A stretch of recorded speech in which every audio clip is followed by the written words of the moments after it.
Welcome to Well That's Interesting on Quaver TV. This is a big one, so let's just dive right in. In 1921, Tulsa, Oklahoma was home to one of the most prosperous black communities in the United States. The Greenwood District, commonly known as Black Wall Street, represented the epitome of black economic independence and success during an era of widespread racial oppression. The 35-block district boasted over 600 businesses, including 2 newspapers, 25 restaurants, 30 grocery stores, and multiple hotels. Black Wall Street was home to numerous millionaires and wealthy entrepreneurs, with many residents owning their homes outright. The success of Greenwood was particularly remarkable given the obstacles black Americans faced in the early 20th century. Many of its residents had arrived as part of the Great Migration, fleeing the oppressive conditions of the post-Reconstruction South. Through determination, entrepreneurship, and mutual support, they built a community that defied the racist narratives of the time. Greenwood's prosperity extended beyond mere financial success. It was a center of cultural and intellectual life, with its own libraries, schools, and entertainment venues. The district's physicians, lawyers, and business owners created a self-sustaining ecosystem that recycled black dollars within the community.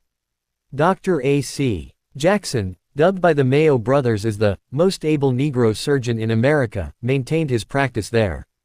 The community's educational system was exceptional, producing graduates who went on to achieve success across the country. Greenwood Avenue, nicknamed the Negro Wall Street by Booker T. Washington, rivaled New York's Fifth Avenue in its concentration of wealth and refinement.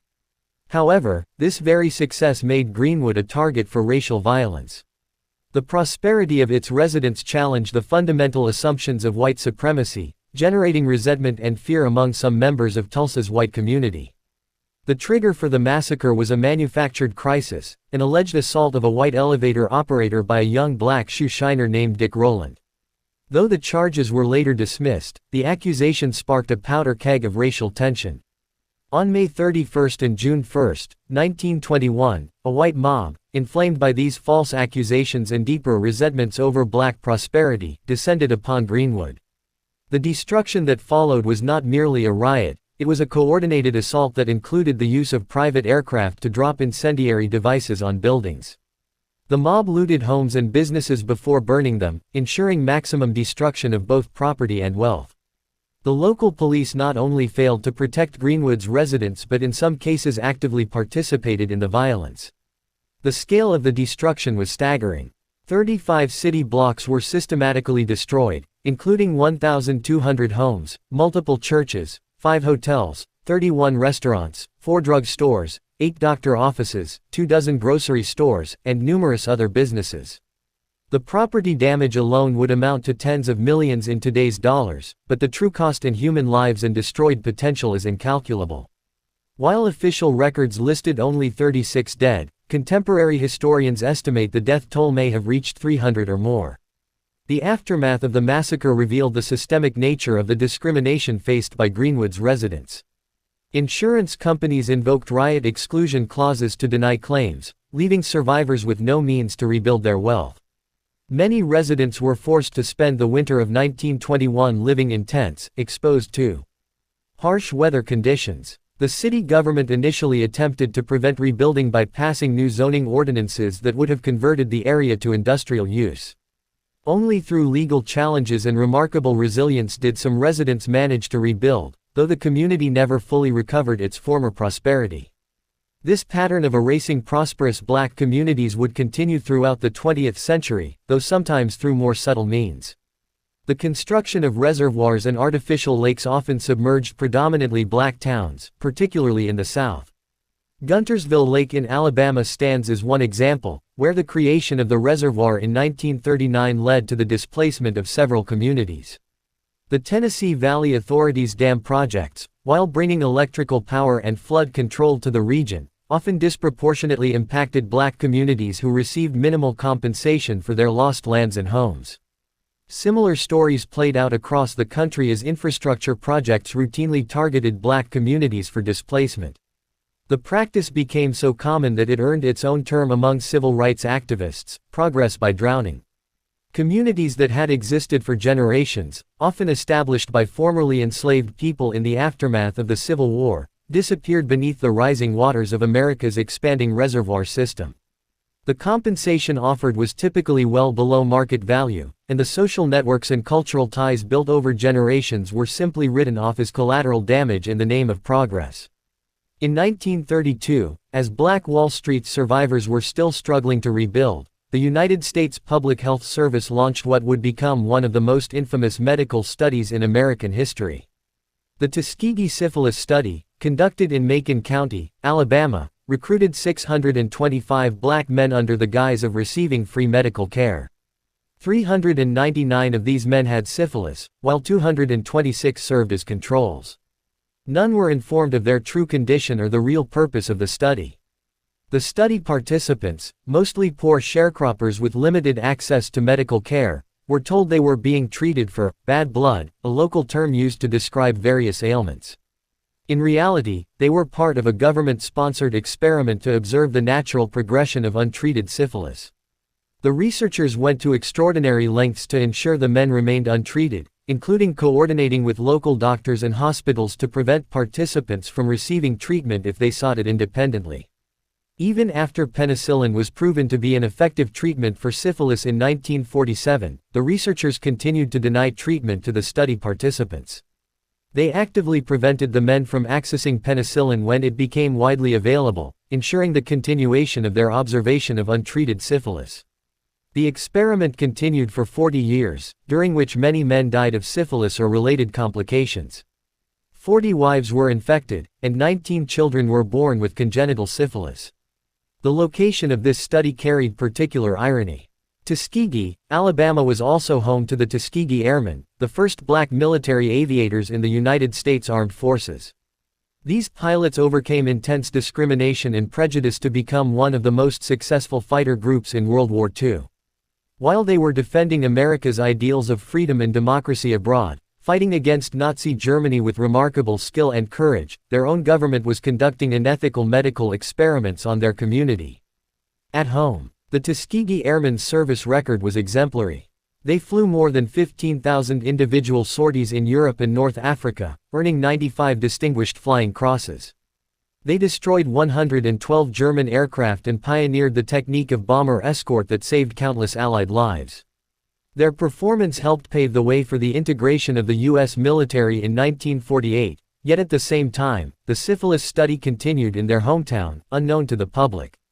The study only ended in 1972 when it was exposed by the press, leading to public outrage and congressional hearings. The exposure led to major reforms in human medical research and informed consent requirements.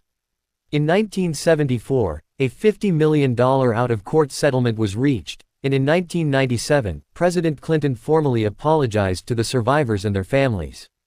However, the damage to trust between the Black American community and the medical establishment continues to have repercussions today. These historical events serve not only as reminders of past injustices but as warnings about the importance of vigilance in protecting civil rights and human dignity. They demonstrate how prosperity and achievement can be undermined by prejudice, how progress for some can mean displacement for others, and how institutional authority can be misused against vulnerable populations. The destruction of Black Wall Street, the displacement of communities for reservoir projects, and the Tuskegee Syphilis study represent different facets of systemic racism in American history. Each incident, while distinct in its methods and immediate causes, forms part of a larger pattern of discrimination and oppression that continued well into the 20th century. Understanding these events is crucial not only for historical accuracy but for comprehending the long-term impacts that continue to affect American society today. The destruction of black wealth in Tulsa, the displacement of communities, and the breach of medical ethics in Tuskegee all contributed to persistent disparities in wealth, health, and trust in institutions. These stories remind us that progress requires not only acknowledging past injustices but actively working to prevent their recurrence. The story of Mr. Miyagi in The Karate Kid, while fictional, mirrors the real experiences of thousands of Japanese Americans during World War II.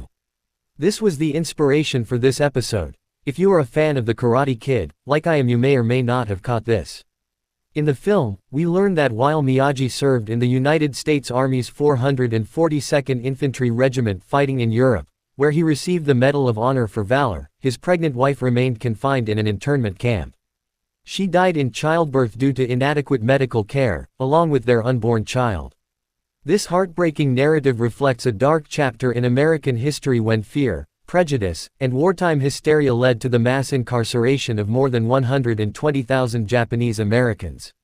Following the attack on Pearl Harbor on December 7, 1941, widespread paranoia about potential Japanese spies and saboteurs gripped the West Coast. Despite the fact that government intelligence agencies reported no evidence of Japanese-American espionage, political pressure mounted for action against this vulnerable population. On February 19, 1942, President Franklin D. Roosevelt signed Executive Order 9066, authorizing the forced removal of all persons of Japanese ancestry from designated military areas, which ultimately included the entire West Coast. The implementation of this order was swift and devastating. Families were given as little as 48 hours to dispose of their property, businesses, and personal belongings. Many had to sell their assets at a fraction of their true value to opportunistic buyers. Farms, shops, and homes that represented years of hard work were abandoned or sold for pennies on the dollar. The total economic loss to the Japanese American community has been estimated at hundreds of millions in 1942 dollars, equivalent to billions today. The evacuation process itself was a study in humiliation and efficiency. Families were assigned numbers and tagged like cargo. They were initially held in temporary assembly centers, hastily converted racetracks and fairgrounds where they lived in horse stalls and makeshift barracks. The smell of manure still lingered in many of these facilities when the first Japanese Americans arrived. From there, they were transported to 10 permanent relocation centers in desolate inland areas, including Manzanar and Tule Lake in California, Heart Mountain in Wyoming, and Topaz in Utah. These camps were essentially prison compounds, surrounded by barbed wire and watchtowers manned by armed guards. The housing consisted of tar paper barracks that offered little protection from the extreme temperatures of their desert and mountain locations. Multiple families were often crammed into single rooms, with only blankets hanging between them for privacy. The facilities were primitive, communal latrines and mess halls, inadequate medical care, and minimal educational resources. Medical care in the camps was particularly problematic, as illustrated by Mr. Miyagi's tragic story. The camps were chronically understaffed, with only 1 or 2 doctors available for thousands of internees. Many of the most qualified Japanese American doctors and nurses had been incarcerated themselves, but camp authorities often refused to allow them to practice. Basic medical supplies were often scarce, and the remote locations of many camps made emergency medical treatment nearly impossible. The camps recorded multiple preventable deaths due to inadequate medical care. Pregnant women faced particular risks, as proper prenatal care was virtually non-existent. The stress of incarceration, poor nutrition, and lack of medical facilities led to numerous complications during pregnancy and childbirth. Many babies were born in makeshift medical facilities with minimal equipment and expertise available. The infant mortality rate in some camps was significantly higher than the national average. Despite this treatment, thousands of young Japanese American men volunteered or were drafted to serve in the United States military. The 442nd Regimental Combat Team, composed almost entirely of Japanese Americans, became the most decorated unit of its size in American military history. Many of these soldiers, like the fictional Mr. Miyagi, fought with extraordinary courage in Europe while their families remained imprisoned in America. The unit's motto was, "Go for broke," and they lived up to it, suffering extremely high casualties while winning numerous victories. The 442nd earned more than 18,000 individual decorations, including 52 Distinguished Service Crosses, 560 Silver Stars, and more than 4,000 Bronze Stars. The unit received 8 Presidential Unit citations. In 2010, Congress awarded the Congressional Gold Medal to the 442nd Regimental Combat Team, recognizing their extraordinary accomplishments and sacrifice. 21 members of the unit were awarded the Medal of Honor, many of them posthumously and after lengthy delays due to racial prejudice. The irony of their situation was stark. These soldiers fought against fascism and racism abroad while their own families endured racist incarceration at home. Many returned from combat to find their families still behind barbed wire, their communities destroyed, and their pre-war lives impossible to rebuild. Some soldiers who had been wounded in battle were even sent directly from military hospitals back to the internment camps. Life in the camps was a study in resilience and adaptation. Despite the harsh conditions, internees established schools, newspapers, and cultural activities. They organized sports leagues, created gardens in the desert soil, and maintained as much normalcy as possible for their children. Religious services continued, art flourished, and people fell in love and married. However, these attempts at normalcy could not disguise the fundamental injustice of their situation or the psychological trauma of imprisonment. The camps maintained strict control over every aspect of internees' lives. Mail was censored, movement was restricted, and armed guards maintained constant surveillance. Resistance to these conditions took various forms. Some internees organized protests against poor living conditions or unfair treatment. Others refused to sign loyalty questionnaires or resisted the military draft. These acts of resistance often led to their transfer to Tule Lake, which was converted into a maximum security segregation center for troublemakers and disloyals. The loyalty questionnaire became particularly controversial. All adult internees were required to complete a form that included two problematic questions: whether they would be willing to serve in the U.S. Armed Forces, and whether they would forswear any form of allegiance to the Japanese emperor. These questions created impossible dilemmas for many internees. First-generation immigrants (Issei) were barred from U.S. citizenship by law, so renouncing their Japanese citizenship would leave them stateless. Young American citizens (Nisei) felt insulted at having their loyalty questioned when they had already lost their freedom without cause. The camps began to close in 1944, after the Supreme Court ruled in ex parte endo that the government could not detain loyal American citizens. However, many internees had nowhere to return to, having lost their homes and businesses during the evacuation. The government provided each released internee with $25 and a train ticket, hardly adequate compensation for years of lost freedom and property. Many faced continued discrimination and hostility as they attempted to rebuild their lives. The effects of internment rippled through generations of Japanese Americans. Many survivors refused to speak about their experiences, suffering in silence from the trauma and shame of imprisonment. Children and grandchildren often learned of their family's internment history only years later, if at all. The community's economic losses, estimated at $5 billion in today's dollars, created setbacks that affected educational and professional opportunities for subsequent generations. It wasn't until 1976 that President Gerald Ford formally rescinded Executive Order 9066 and apologized for the internment, acknowledging it as a national mistake. In 1988, President Ronald Reagan signed the Civil Liberties Act, which provided a formal presidential apology and $20,000 in reparations to each surviving internee. While significant, this gesture came too late for many former internees who had already passed away. The Japanese-American internment stands as a warning about the fragility of civil rights. During times of national crisis and the dangers of allowing fear and prejudice to override constitutional protections. The fact that such a massive violation of civil rights could occur in a nation founded on principles of liberty and justice demonstrates the constant vigilance required to protect these rights. The courage of Japanese-American soldiers who fought for America while their families were imprisoned serves as a powerful reminder of patriotism and sacrifice in the face of injustice. Mr. Miyagi's story in The Karate Kid, though fictional, serves as a poignant reminder of this historical injustice. His personal tragedy, losing his wife and unborn child due to inadequate medical care in the camps while he fought for America, represents the real sacrifices and losses suffered by thousands of Japanese American families. Their story demonstrates both the darkest and noblest aspects of American history, the capacity for fear-driven injustice, and the resilience and patriotism of those who endured it. In the aftermath of World War II, as the United States emerged as a global superpower, certain elements within the government became fascinated with the concept of mind control. The horrors of Nazi human experimentation had paradoxically created valuable data about human psychological and physiological limits. Rather than reject these unethical methods entirely, some American intelligence officials sought to expand upon them. This led to the creation of Project MKUltra, one of the most notorious covert programs in American history.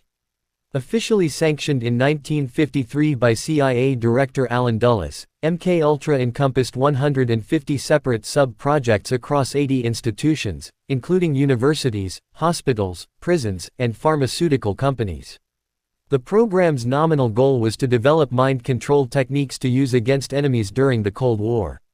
However, its methods went far beyond conventional research, violating basic human rights and medical ethics in ways that would horrify the American public when finally revealed.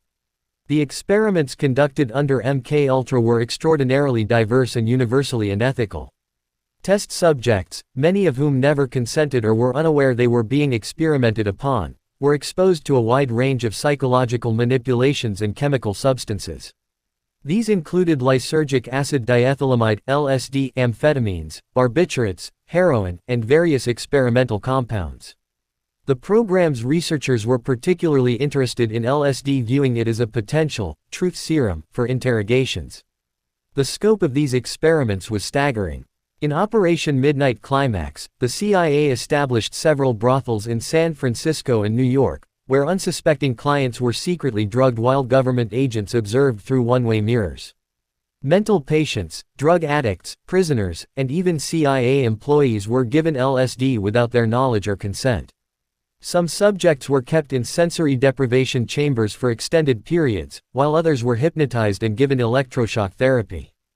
Dr. Sidney Gottlieb, the chemist who headed MKUltra, personally ordered the development of various toxic compounds and delivery systems for potential assassination attempts. His department worked on everything from poisoned toothpaste to contaminated clothing, seeking ways to kill or incapacitate targeted individuals without detection. The program even investigated the possibility of mind-controlled assassins, attempting to create sleeper agents who could be triggered to carry out missions without conscious awareness. One of the most tragic cases involved Dr. Frank Olson, a United States Army biological warfare expert. In 1953, Olson was secretly dosed with LSD during a CIA retreat. He subsequently experienced a severe psychological breakdown and died 9 days later after falling from a hotel window in New York City. While officially ruled a suicide, questions about his death persisted for decades. In 1975, the government admitted to the secret LSD dosing, leading to a presidential apology and a settlement with his family. The effects of MKUltra extended far beyond its immediate test subjects. The program's extensive LSD research inadvertently contributed to the drug's availability and popularity in the 1960s counterculture. Many early LSD advocates, including Timothy Leary and Ken Kesey, first encountered the substance through government-sponsored research programs. This created an ironic situation where a drug intended for mind control instead became associated with consciousness expansion and social liberation. However, the relationship between LSD and social movements was more complex than it initially appeared. While psychedelic substances did contribute to the expansion of consciousness and questioning of authority among young people, they also played a role in the eventual fragmentation and disruption of the 60s counterculture. No figure better exemplifies this dynamic than Charles Manson, whose story intersects with both government manipulation and the destruction of the hippie movement. Manson himself had been incarcerated during the period when many prisons participated in behavior modification experiments. While direct evidence of his involvement in MKUltra programs remains controversial, his methods of controlling his followers bore striking similarities to techniques developed in government mind control experiments. He combined psychological manipulation, sexual exploitation, isolation, and heavy use of LSD to break down and rebuild his followers' personalities. The Manson family murders in 1969 marked a crucial turning point in American culture. The peaceful idealism of the "summer of love" gave way to fear and disillusionment. The hippie movement, already strained by internal contradictions and external pressures, suffered a devastating blow to its public image. The murders helped transform public perception of long-haired youth from harmless idealists to potential violent threats. This transformation served the interests of those who sought to discredit and disrupt social justice movements. The same period saw the FBI's COINTELPRO operations actively working to neutralize civil rights organizations, anti-war groups, and other movements for social change. The chaos and violence associated with figures like Manson helped justify increased surveillance and repression of peaceful activists. The techniques developed in MKUltra did not disappear when the program was officially terminated in 1973. Many of its methods were documented in the Kubark Counterintelligence Interrogation Manual, which later influenced American interrogation practices around the world. The program's research into psychological manipulation and behavior modification found applications in military training, interrogation techniques, and even advertising and public relations. The full scope of MKUltra may never be known. In 1973, CIA Director Richard Helms ordered all MKUltra files destroyed. However, 20,000 documents survived due to being incorrectly filed, allowing some details to emerge during congressional investigations in 1975 and 1976. These investigations, led by Senator Frank Church, revealed a pattern of illegal human experimentation that shocked the American public. The legacy of MKUltra extends beyond its immediate historical context. The program represented a fundamental breach of public trust, where government agencies sworn to protect citizens instead violated their basic human rights. It demonstrated how, in the name of national security, democratic institutions could be subverted to carry out unethical experiments on unwitting citizens. This breach of trust continues to influence public attitudes toward government medical and scientific programs today. The mind control experiments intersected with broader patterns of social control and manipulation. While MKUltra sought direct chemical and psychological means of controlling human behavior, other programs pursued similar goals through more subtle means. The CIA's Operation Mockingbird, for instance, sought to influence public opinion through covert manipulation of the media. The FBI's company IntelPro used psychological warfare techniques to disrupt political organizations and destroy the personal lives of activists. These programs often targeted different segments of society, but they shared a common assumption, that the American public needed to be controlled and directed by hidden hands. This assumption represented a fundamental contradiction in American democracy.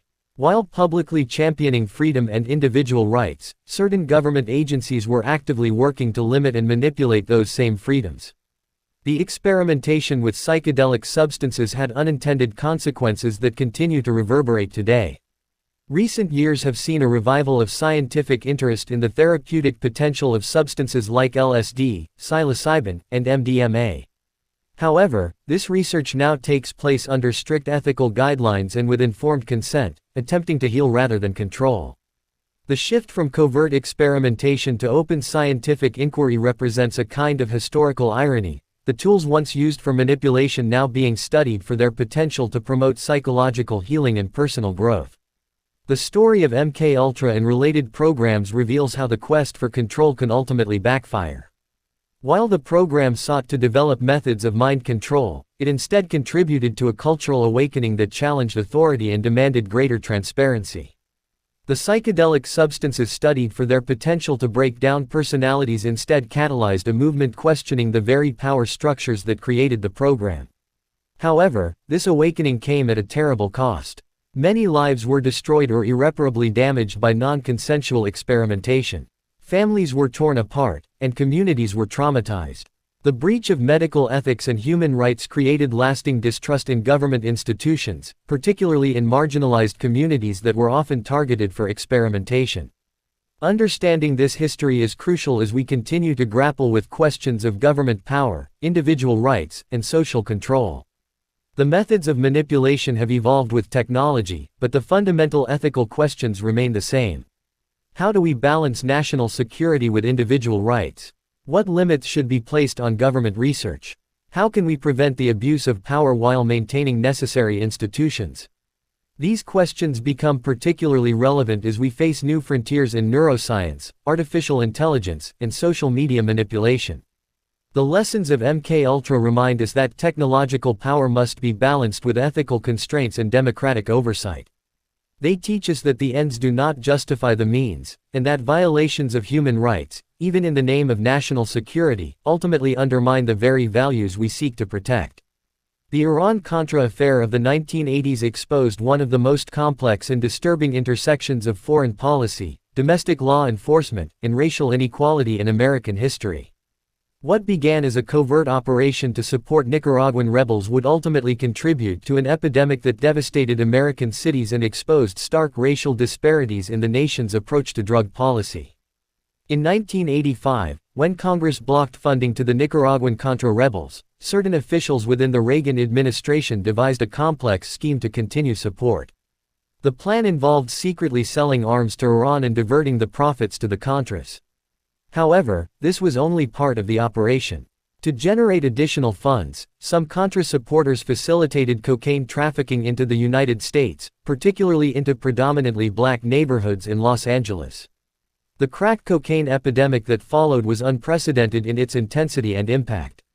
While powder cocaine had been present in America for decades, crack cocaine was different. It was cheaper, more potent, and more addictive. Its introduction into economically disadvantaged communities created a perfect storm of addiction, violence, and social destruction.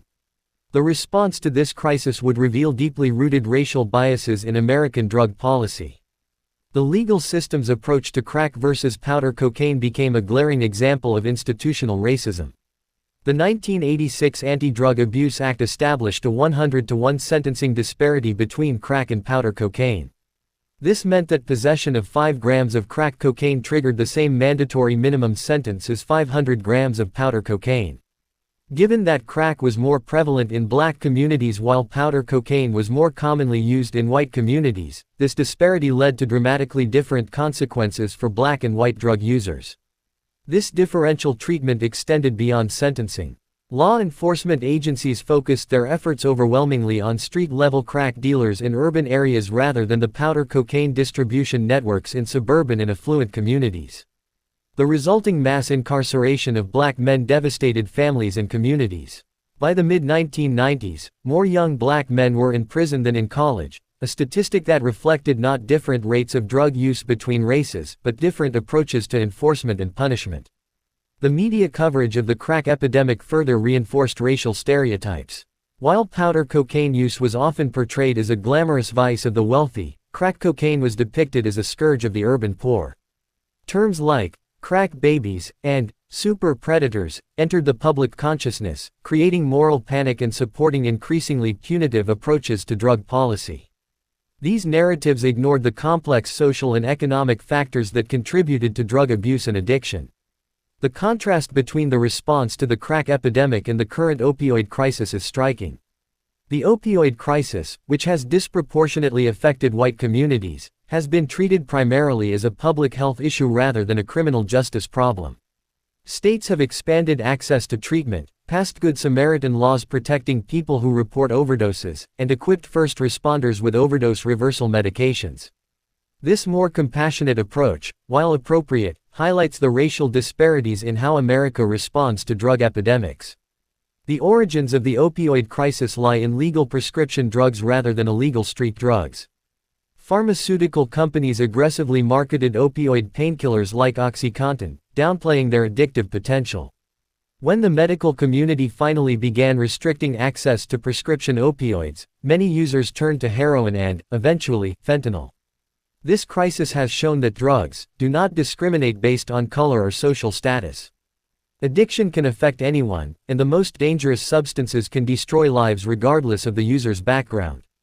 The evolving understanding of drug use and addiction has led to some positive changes. Many states have reformed their drug laws, reducing or eliminating the crack versus powder cocaine sentencing disparity. There is growing recognition that addiction is a medical condition requiring treatment rather than punishment.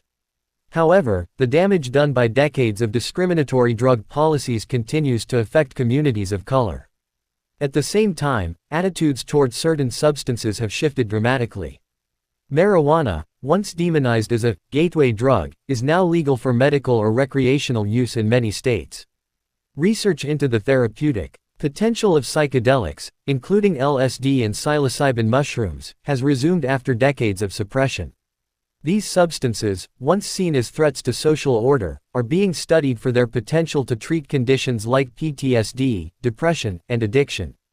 This shift in perspective represents a kind of historical irony. The same substances that the government once used in attempts to control and manipulate minds are now being explored for their potential to heal and expand consciousness. However, it's crucial to note that this research is now being conducted ethically, with informed consent and proper oversight, unlike the covert experiments of the past. The story of drugs in America is ultimately a story about power, race, and social control. From the CIA's involvement in cocaine trafficking to the pharmaceutical industry's role in the opioid crisis, it reveals how institutions can prioritize profit and power over public health and social justice. The disparate treatment of different communities facing addiction shows how racism can shape policy responses to social problems. Looking forward, there are signs of progress. The failed war on drugs is increasingly recognized as a mistake that caused more harm than good. More resources are being directed toward treatment and harm reduction rather than punishment. However, achieving true equity in drug policy requires acknowledging and addressing the racial biases that have shaped enforcement and treatment access. The lessons from this history are clear. Drug policy should be based on science and public health, not fear and prejudice. Treatment must be equally available to all communities. The criminal justice system should not perpetuate racial disparities. Most importantly, we must remember that behind the statistics and policy debates are real people, families, and communities affected by addiction and its consequences. In 2020, during the height of the anti-police brutality protests, many black neighborhoods reported the suspicious appearance of trucks loaded with bricks, sometimes even firearms, left at street corners or other accessible spots. These reports raised immediate concern and suspicion, as many believed these supplies were intended to escalate the protests into violence, potentially giving authorities an excuse to crack down on protesters or discredit the movement. Residents and community organizers were baffled at how these materials ended up in places that were already under heavy surveillance and tight security measures. It seemed deliberate, a setup aimed at luring frustrated individuals into acts of destruction, which would, in turn, reinforce harmful stereotypes and provide justification for further forceful policing and suppression. This mysterious pattern echoes a long history of tactics used to undermine black communities and sabotage legitimate movements demanding justice.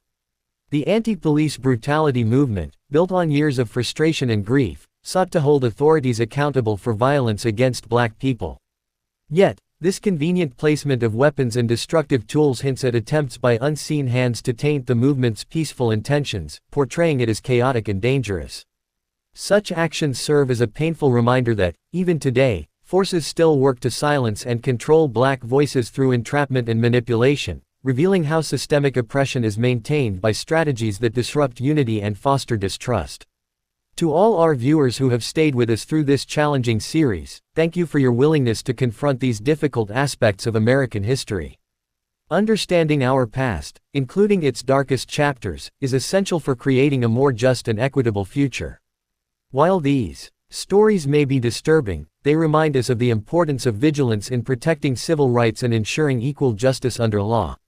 The United States remains a nation of tremendous promise and possibility, but fulfilling that promise requires honest examination of our history and commitment to doing better. This is our home team, and like any team, we grow stronger by acknowledging our mistakes and working together to correct them. If you've found value in these episodes, please consider subscribing to Quaver TV. Your support helps us continue bringing important stories to light. Share these episodes with others who might benefit from understanding this history. Together, we can work toward ensuring that the darker chapters of our past inform a brighter, more just future for all Americans.